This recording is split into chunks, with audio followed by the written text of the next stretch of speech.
And one team that is not seriously in the mix, but technically still in the hunt for a playoff berth, the Carolina Panthers. And MDS, while you were just speaking, I looked at the group text message that we all share where we call fly balls as to who's going to write what story.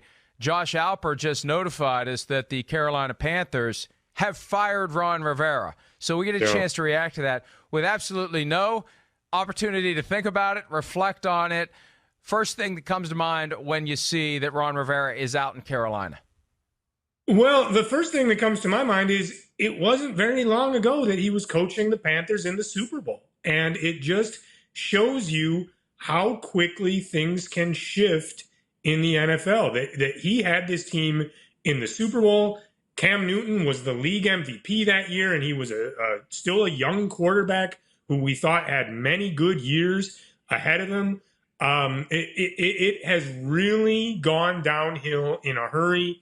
I think Cam Newton's health has been the biggest reason for that, but I think there's always more than one reason when you look at a team declining the way the Panthers have. And the other thing that I think for Ron Rivera is there's a different owner now. There's not an owner who has any reason to be loyal to him. There's not the owner who hired him is long gone. And when a new owner comes in, you never know how secure your job is. And for Ron Rivera, it turned out it was not all that secure. Yeah, and the team has made the announcement that Rivera is out. And this wasn't leaked. This wasn't reported. Nobody, as far as I can tell, got the 5-minute heads up.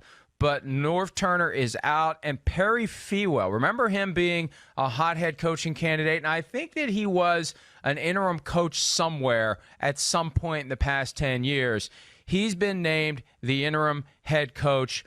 Norv Turner will transition to special assistant to the head coach. His son Scott takes over as offensive coordinator. So Norv is kind of out too, right?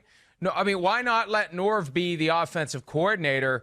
But now his son Scott becomes that coordinator, and Perry Fewell takes over as the interim head coach.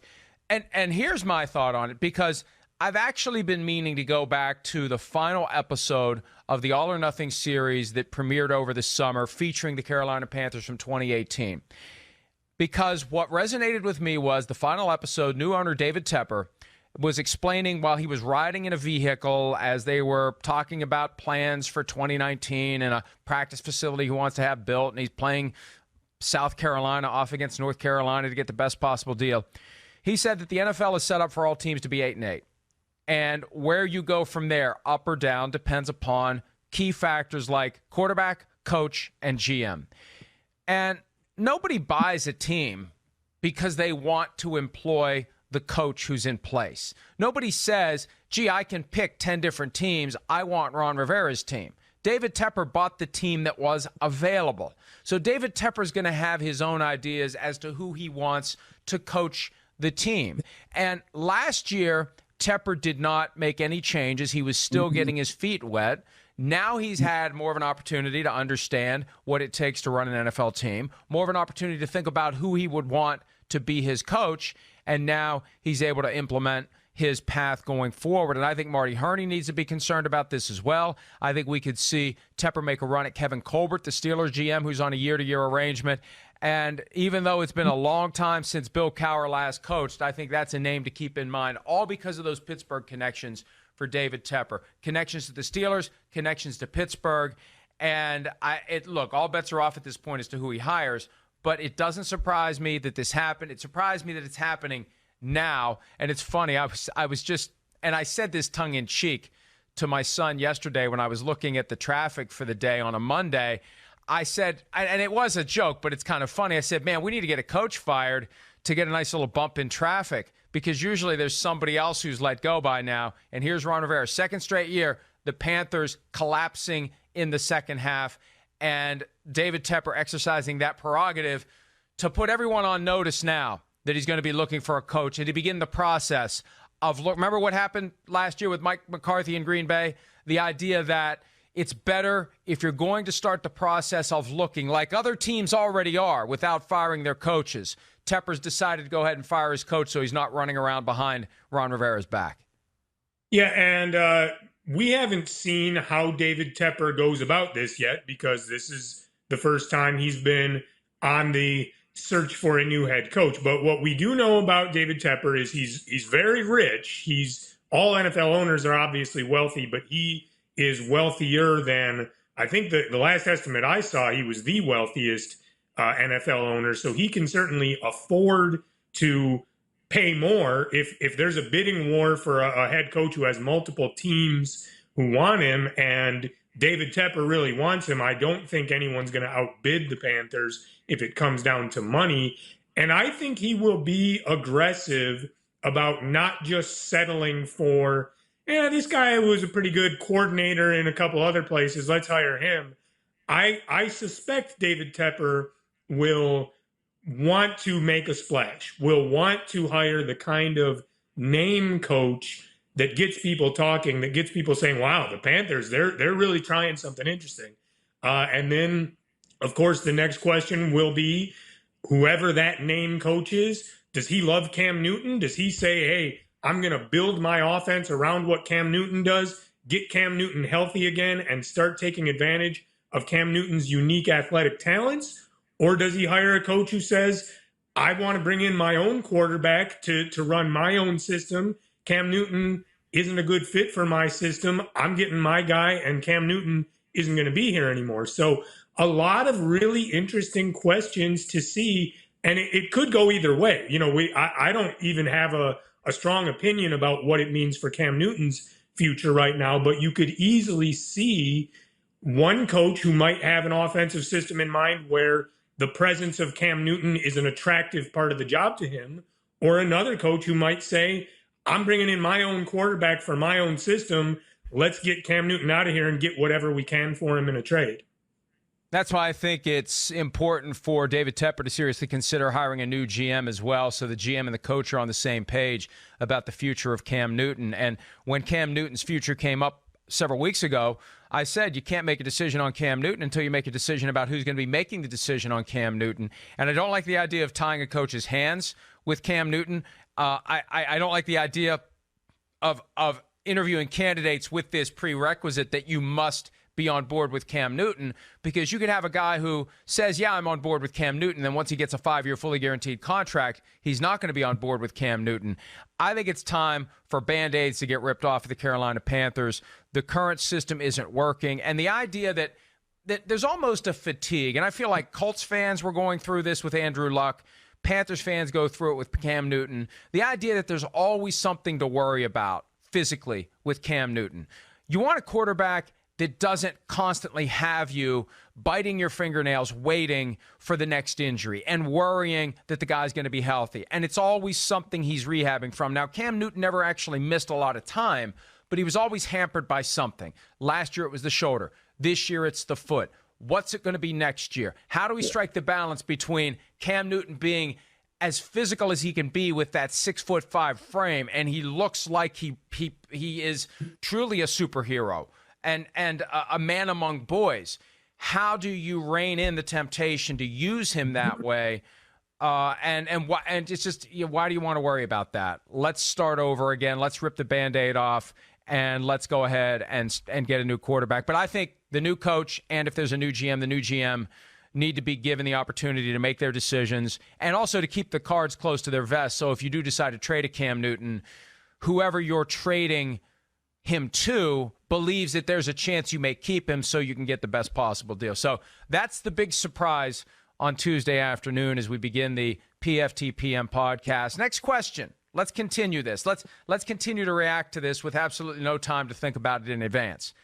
What happens with Ron Rivera? There are some coaches where if a guy gets fired, he's instantly in demand. Is Ron Rivera a guy who is going to emerge on a short list somewhere else and get hired next year like Adam Gase did and Mike McCarthy didn't?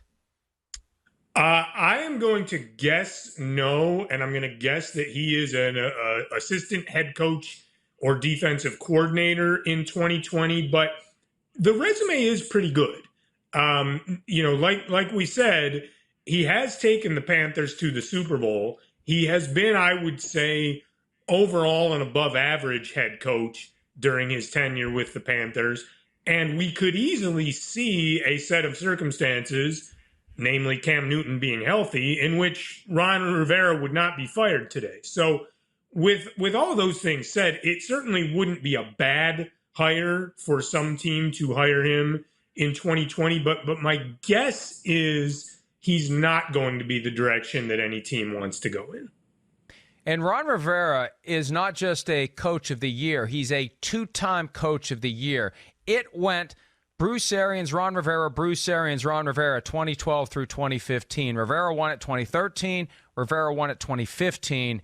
And I remember back when he was the defensive coordinator of the Chargers, every time they played Peyton Manning, they gave him fits. And I advocated for years, anybody in the AFC South that is looking for a coach, why the hell are you not hiring Ron Rivera? He knows how to defend against Peyton Manning. So, Rivera's a guy who has proven his worth. He's proven he can coach. He's gone to a Super Bowl. He's been coach of the year twice. And look, we can go through a bunch of the teams, and we eventually will go through the teams once we have a chance to really digest this, that could want a Ron Rivera. But I think anybody that is currently thinking about a new coach for 2020 needs to factor in Ron Rivera, whether it's the Giants, whether it's the Browns, look at the work he's done with Cam Newton, first overall pick in the draft, Heisman Trophy winner, right? He knows how to handle a franchise quarterback, even though he's a defensive guy. And here's another thing to keep in mind. What if you're a team that is interested in Cam Newton? Does it help to have Ron Rivera as your head coach? He's the only head coach that Cam Newton's ever known, MDS. Yeah, and that would be a fascinating thing to watch, is if some other team ends up both hiring Ron Rivera and trading for Cam Newton. And that could absolutely happen. And it wouldn't necessarily be, so often we think of a quarterback and a coach linked because the coach runs an offensive system. Ron Rivera, of course, is a defensive-minded head coach, but it could make a lot of sense for Ron Rivera and Cam Newton to sort of be a package deal. And there have been a couple of times that they butted heads. I mean, probably the one that got the most attention was when Ron Rivera wouldn't let Cam Newton start a game because he violated the team dress code by not wearing a tie on the team bus. He had one series where Derek Anderson actually started the game because Ron Rivera was sending a message to Cam Newton. But it has never felt like the two of them can't work together, hate each other, or anything like that. It has more felt like Ron Rivera wants to challenge Cam Newton to do everything the right way as a franchise quarterback. And I think Cam Newton actually appreciates that about Ron Rivera. So I don't think these two guys necessarily need a split. I could see these two guys working together at some other job down the road. It's a fascinating concept. And, I've made the argument, and I don't want to advocate for Anthony Lynn to be fired by the Chargers because I think he's done a good job there. And I don't know that Ron Rivera is the answer to this question, but my argument's been the Chargers need to be making all of their decisions recognizing the reality that they are in Los Angeles, and there needs to be some sizzle along with the substance of all decisions. And I've argued for Cam Newton to be the next coach, or the next quarterback, excuse me. Now, that would be sizzle if he's the next coach of the Chargers, but to be the next quarterback of the Chargers. And it would be interesting to see if the Chargers would want to bring Ron Rivera back in the capacity as head coach. They know him from his days as a coordinator. So a lot of fascinating ways that this can unfold. But just as it gives the Panthers an extra 4 weeks to get a head start on their next move, it gives Ron Rivera an extra 4 weeks to get a head start on his next move. So we'll be covering that story from every angle at ProFootballTalk.com. And now we have concluded the introductory phase of this PFTPM podcast. Hi, I'm Mike Tirico, and thanks for watching. Make sure to hit subscribe for the latest news and highlights from NBC Sports.